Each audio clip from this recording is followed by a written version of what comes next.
Hello students, I am Udesh Kumar Jha. We are going to discuss the third chapter of economics of class ninth. The title of the chapter is Poverty as a Challenge. In the previous video, we have discussed about interstate disparities. In this video, we are going to discuss about global poverty scenario and causes of poverty in India. Global poverty scenario.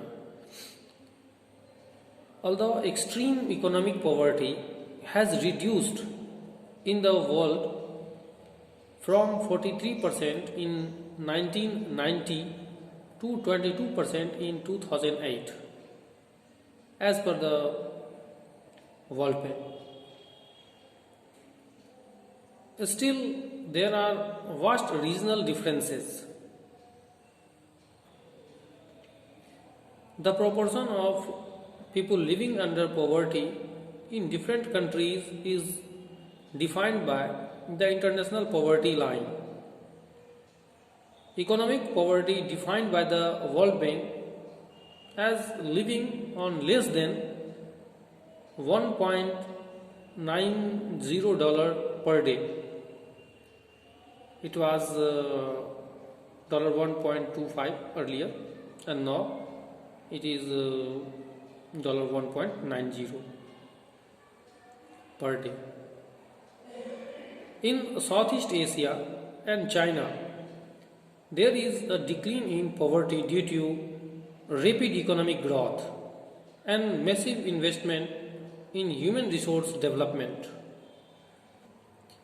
In China, the number of poor has come down from 88.3% in 1981 to 14% in 2008 to only 1.9% in 2013. But this decline has not been so rapid in the South Asian countries like India, Pakistan, Sri Lanka, Nepal, Bhutan and Bangladesh. In Latin America, the ratio of poverty has also declined from 16% in 1990 to 5.4% in 2013.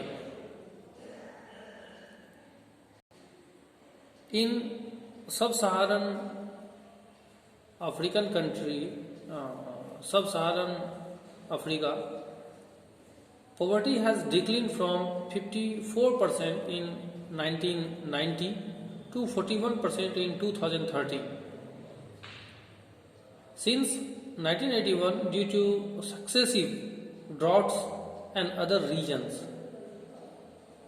However, it declined from 51% in 1981 to 47% in 2008.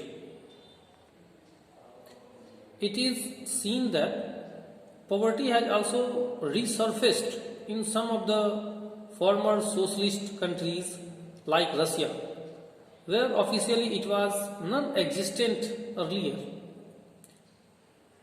The new Sustainable Development Goals of the United Nations proposes ending all types of poverty by 2030. Causes of poverty. Causes of poverty in India. Poverty continues in India for a variety of reasons. First, historically there was a low level of economic development under the British colonial administration prior to 1947. They discouraged traditional handicrafts and also industrial development, reducing job opportunities and income growth. Second, the low level of economic development persisted for many years after independence, and due to population increase, per capita income growth was low and increasing poverty. Third, the Green Revolution improved opportunity in agriculture only to certain areas of the country. Third, fourth, the growth in population increased the number of job seekers who had to be content with low paying jobs in urban areas, leading to poverty, spreading to towns and cities. Fifth, socio-cultural and economic factors lead to extra expenditure which ultimately increases poverty. Sixth, there is unequal distribution of land and other resources. That is why there are large income inequalities exists. 7. Land reforms have not been properly implemented and lack of adequate land resources is also a reason for many people to be poor. And 8. Small farmers borrow money for seeds, fertilizers and pesticides, etc. and later on fail to pay, landing in debt trap. This high level of indebtedness is both the cause and effect of poverty. In the next video, we will discuss about anti-poverty measures and the challenges to poverty reduction.